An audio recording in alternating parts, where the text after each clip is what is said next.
So it's day one of the 2024 Spooktober Watch Fest, and we are kicking it off with this interesting little conspiracy horror movie called New Life. It's by first-time director John Rosman. Do not watch the trailer, right? It pretty much fucking ruins the mystery of this film if you watch the trailer. I will be putting trailer snippets in this film, but I will cut them so that it doesn't give anything away, all right? So you will be able to get the vibe of this movie without having it fucking spoiled. I don't know why they do that. Abigail did that. The American Speak No Evil did that. It's a pet peeve of mine. Now, I love when a horror movie has a great cold open. This one starts with a woman stumbling down an alleyway, like looking around sheepishly with blood pissing out of her head. I'm a simple man. That shit fucking worked. That shit worked for me. Obviously, she's trying to escape something. It instantly put me in detective mode. I was like looking around the environment, trying to look for contextual clues. I was like, is that a fucking monster behind her, or is that just a really large pigeon? It does that sort of shit, right? Detective stuff. Very early on in this movie, I started getting the vibe of Enemy of the State, the 1998 thriller with Will Smith and Gene Hackman. I don't know if you've seen that. I watched the fuck out of it a lot when I was a kid, even though I shouldn't because there's some naughty scenes. But it's that vibe, right? There's like a man in the chair, lots of overhead shots of surveillance. It's that sort of vibe. If you love conspiracy horror, and I do, this debut has a lot to like. New Life follows two people. One, Jessica, who is the aforementioned bleeding head woman, who has obviously escaped or done something serious because pretty much from the get-go, she's got her head on swivel. She's looking for resources. She's grabbing cans of food. She's on the run. The other is Elsa, a brilliant government fixer who has a pretty serious health condition, but she's been charged with bringing Jessica in to justice, I guess. From there, it's pretty much up to you, the viewer, to work out like, okay, what has happened so far? Why is this happening? Who's the bad guy? What has Jessica done? Why is everyone after her?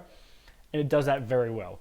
I really like this movie despite its mid IMDb reviews. This is like a really good NCIS CSI thing on steroids with chunks of body horror thrown in, right? And it's only 80 minutes long, so it never feels like it wastes your time. Sonya Walger, who also played Penny in Lost, if you're a Lost fan, you'll know who I'm talking about. She's fucking great. She's fucking great as Elsa. Straight away, okay, you've done this for ages. She's like the big swinging dick in the team. She's the person you call in when shit hits the fan. And she never really drops that energy the whole movie. Even though things go really downhill for her really quickly, she keeps that energy. She's really capable. She refuses to be a fucking victim. It's sick.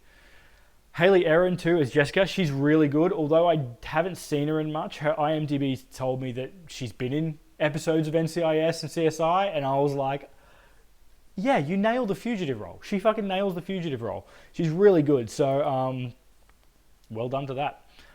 When I worked out why they were after Jessica, it made me think back to previous scenes in the movie and go, oh, fuck. As I applied the knowledge and plot to each of the scenes and worked out how it would change the story and affect each of the characters and all that sort of stuff. And I fucking love when a movie does that well. It's like satisfyingly pushing in a jigsaw puzzle piece. Also, the triggering event for this movie is super realistic. There's no stupid character decisions. Like, when it happened, I was like, okay, yeah, I would have done that, which is great. I love it. I love it when it's not a character doing something stupid, like licking a fucking meteorite or some shit like that. Like I said, there's some really good body horror in this movie. And to be honest, it's a pretty fucking sad film. Like, it went pretty hard. There's a scene that takes place at the end of this film in a field, and after it, I actually caught myself making a sad face. Like, I was literally like, oh, like I caught myself doing that. So obviously it works. Obviously it's effective. The main problem people might have with this film is it's not a straight up scary horror. It's more like a drama thriller. It does get to horror about halfway in. It turns into a horror, but not a particularly scary one. There is a lot of talking, and while there is some action, it's like cat and mouse action. It's not like, I don't know, fucking shotgunning zombies or whatever. That being said, that might appeal to some horror wary or horror phobic friends or partners. Like sometimes it's nice to find a movie that you can both watch together that has like elements of each. This is a good one for that. Also, if you don't like Bob Dylan, they use the fuck out of one of his songs. They must have paid a fortune for it because they used it like 12 times. I don't know the significance of that song. I'm not a Bob Dylan fan particularly. So if you don't like Bob Dylan, be aware of that. That being said, I really liked this one. It's a super interesting thriller. I think they filled out the characters and even the side characters. Like there's a bartender called Molly in this, and who's also fleshed out. She doesn't have that much. It's 80 minutes, and they fill out not only the characters but all the side characters. And that fucking big budget, long runtime movies struggle to do that, especially thrillers. So fucking kudos to John Rosman, because that's pretty hard to pull off. And I'm keen to see what he does next because I actually really like this one. I recommend watching this if you love conspiracy thrillers, Enemy of the State, X-Files, anything, black men in suit and ties coming to take you away, that sort of shit. This is directly aimed at you. If you love a short runtime, 80 minutes. I fucking love a movie that respects my time, If you have a horror-phobic friend or partner and you're looking for like an underseen movie that you both might enjoy, this could be a good one. If you're a sucker for procedurals, CSI, NCIS, that sort of thing, right up your alley. This is a souped-up version of one of those. I don't recommend watching this if you want a scary horror. Once again, it's more drama thriller until about halfway through. Then it turns into a bit of a body horror, but not even then, not particularly a scary one. But it is tense. It is quite tense at points. If you or someone you love is dealing with a chronic, debilitating condition, one of the main characters suffers from one, and the deterioration is seen on screen. It's a bit of a tough watch. I was a disability carer and NDIS carer. It really worked for me. They show a lot of like the boring bureaucratic side of that sort of process. So just be warned going in that might be a tough watch for some people.